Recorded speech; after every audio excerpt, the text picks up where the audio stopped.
What's going on, everybody? Liam O'Reilly, Vermont economic realtor with Jerry Riley Real Estate. I hope you're doing well. Happy 4th of July weekend.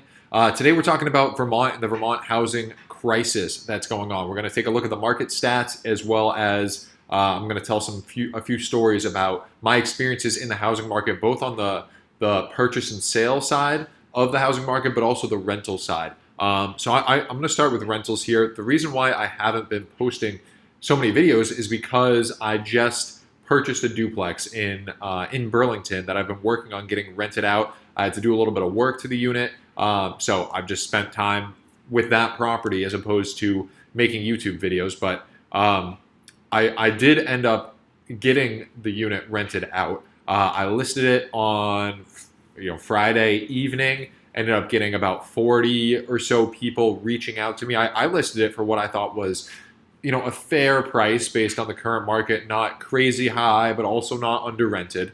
And I ended up getting 40 people reaching out. I had a handful of applicants, some people who were very qualified, including doctors, people working at the college at UVM and Champlain College, as well as people who are recent graduates, and looking to get started in their careers. So really a variety of people who need housing and want to live in the Burlington area.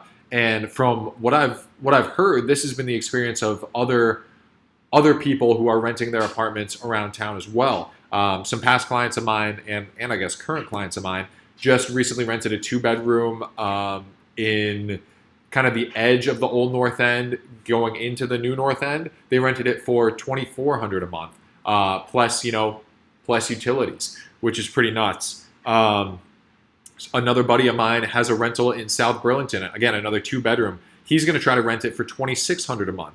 And the reason why people can ask these high prices is because there's nowhere for people to go.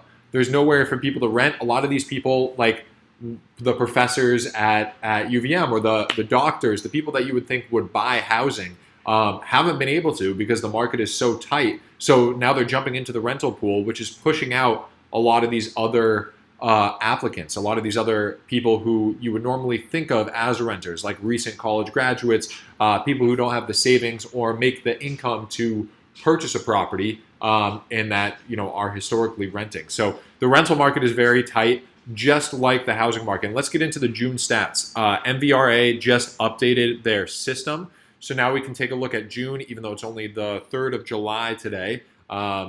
But they still have the data for June that I guess updates in real time, which is phenomenal. So let's take a look at it now. Before we look at these numbers, let's take a look at the mortgage rates. So mortgage rates are floating at around 6.5%. For those of you who have been paying attention to the mortgage market, the mortgage rates have been floating between 6.5% and 6.75% for about 3 months now, maybe a little bit longer. So mortgage rates are staying pretty stable, but they're also high. They're high for where prices are at. Prices have increased significantly since 2020, and the increase in mortgage rates hasn't shut down demand, mostly because there's not much inventory. So let's get into the market stats here, and then I'm going to tell you what you should do as a buyer or a seller in this market. So MVRA updated their system, so now we can look at more specific data than we've been able to in the past. So what I have it set here is single-family homes and condos listed in Chittenden County, which is primarily the county that I work in. It's where Burlington is. We could also expand it to other counties as well, but I think looking at Chittenden is a pretty good indicator of where the market is, specifically because we tend to do a little bit more volume than some of the other counties. So we can see here median sales price up 3% both year over year and month over month. So the left side of this graph is year over year. The right side is month over month. The big thing here is closed sales down 32% year over year, right? So people are fighting for homes still because there's just no inventory on the market. There's 30% less transactions this year than there was last year. I know a lot of realtors that I'm speaking with are fighting for listings that maybe they wouldn't have fought for, or buyers that they would have let go in the past. People who are can't afford as much, aren't as well qualified. A lot of experienced realtors will usually pass those onto other agents in their team, or maybe they'll not give them as much attention as some of the bigger buyers who are better qualified. Now, because there's hardly any transactions going on compared to last year, compared to years in the past, there's just less sales to go around. I mean, 155 sales in Chittenden County last month. It's not that many compared to the amount of realtors out there. So realtors are struggling. Somehow I've managed to stay relatively on pace to where I've been the past few years, which is great. But overall, the market is down. Okay, list price received, 103.9%, almost 104% of list price received, which is pretty nuts, right? Everyone thinks with where affordability is at, with where the interest rates are, that people are offering less than list price. But really, for single family homes and condos, this is looking at both of those together. So residential real estate, people are paying more than list price. There's still bidding wars going on.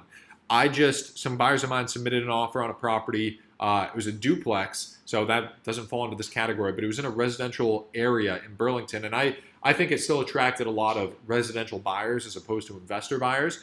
There were 5 offers. We went 30 grand over, which I thought was pretty reasonable. The comps didn't really justify going 30 grand over. And the listing agent told me that there was somebody that just blew everybody else out of the water. So very competitive out there still. People are still paying more than list price. Let's take a look at new listings. New listings are down month over month, which I thought was interesting because, listings tend to taper off as we come into the 4th of July here, so I guess that makes sense. But this is still the heart of the busy season here in Vermont.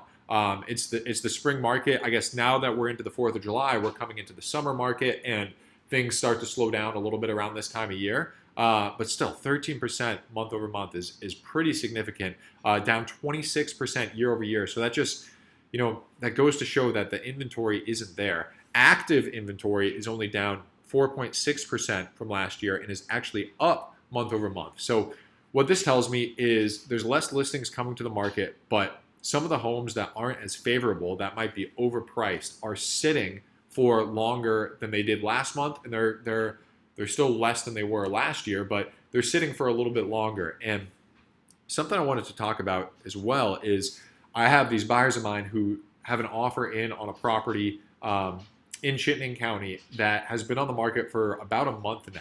And these buyers, we went in under list price. The property, again, has been sitting for about a month, so it makes sense to go under list price. We originally just got flat out rejected.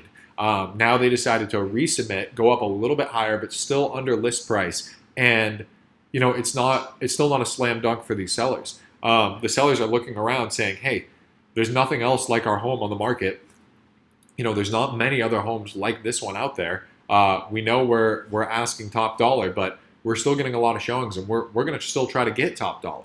So it's difficult out there as a buyer, and this goes into, now I'm kind of circling around to what you should do as a buyer or a seller in the market. I think as a buyer in this market, you have to understand that sellers are looking at the inventory out there. They're seeing their neighbors get top dollar for their property, and they're less negotiable on price, even if the home's been on the market for a little while, even if it's overpriced based on all the comparables. Because there's no inventory out there, people are tossing out the number that they want and seeing if somebody will pay for it. So, I'm working with a lot of buyers right now who are asking for under list price with their offers, and they're not getting it. I would suggest that if you're going to be writing offers under list price, just understand that you're going to probably get rejected, and that's not necessarily a bad thing. It's okay to get rejected the first time, and it's okay to give some time with these offers. Let the sellers try to get what they want, and when they realize that they're too high, maybe they'll circle back around and come to grab your offer. Focusing on buyers here still, I would still recommend going for those homes that have been on the market for a little while, the homes that hit the market right away and have a bunch of interest. That's when you're likely to get into a bidding war. That's when you're going to have be waiving contingencies. Those are the homes that everybody is shooting for. And because inventory is so tight, the buyers that you're competing against are also well qualified. I'm assuming if you're out there, unless you're in the starter condo range, starter home range, then you're probably not as well qualified, and other buyers who are well qualified are competing against you. If you're up in the higher price ranges, you're probably well qualified, and so is everybody else. So there's a lot of buyers out there compared to not as many sellers. Now, if you're a seller, the story remains the same for what I've been talking about for the past probably about 9 months now, where you want to price your home accurately. Some sellers have this mindset where you want to price your home high and then start ticking it down so you're not leaving any money on the table, right? If there's nobody at 800,000, maybe I'll go to 775. And then if there's nobody there, I'll go to 750. And you'll just kind of keep ticking it down until you hit what you imagine is the ceiling for your home.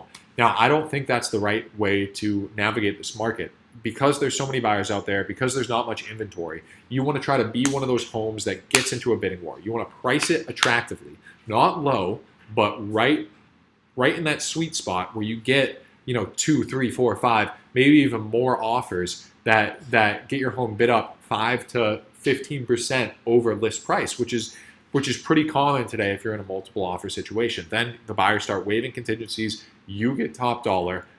It tends to work out best for you as a seller.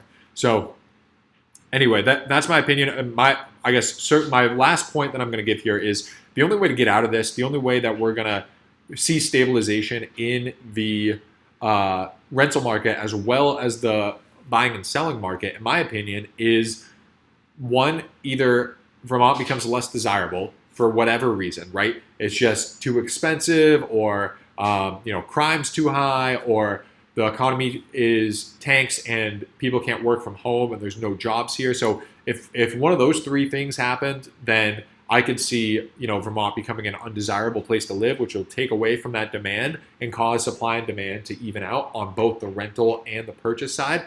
Or we need to bring more inventory to the market. I think the latter is more favorable. We want to create an environment where everybody can live, not just the rich can afford to live here. We want to create an environment where all sorts of people can live, where our economy is thriving, where our quality of life doesn't decrease, and housing remains affordable. And I think the way to get there is by bringing more housing to the market.